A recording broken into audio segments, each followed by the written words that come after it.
So how would you know if your relationship is abusive or not? I mean, sometimes relationships fall on rocky times.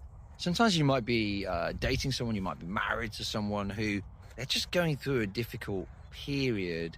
So saying how you feel, if that was to trigger the other person, you probably would be very careful about that. But for me, one of the classic red flags is where actually when you look back at the relationship, generally speaking, you are very reserved now in sharing your opinions. That if your partner asks you a question or wants you to do something, your first thought process is, okay, I may not want to do this, but I really need to, otherwise it's all going to kick off.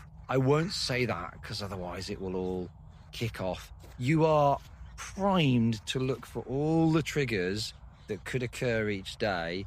And then you're thinking, how do I avoid those triggers being pulled? So if you're constantly treading on eggshells, you're fearful of saying truly how you feel. Your wife, for example, could be your husband, comes down wearing some item of clothing they've just bought online, they absolutely love. How do I look? In an abusive relationship, if you thought that garment looked terrible, you just say it looked really good. Yeah, love it. Yeah. In a healthy relationship, you might say, actually, do you know what? I've seen you in better tops than that. Color's not working for me. You wouldn't fear saying that. You just say it as it is. So if actually you fear being honest with your partner, that really is a classic red flag. And the second classic red flag is when it does always kick off.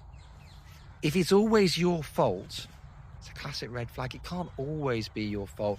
And if actually they're always making excuses, maybe they had childhood trauma that they're drawing on, or maybe you're making excuses for them, classic red flag.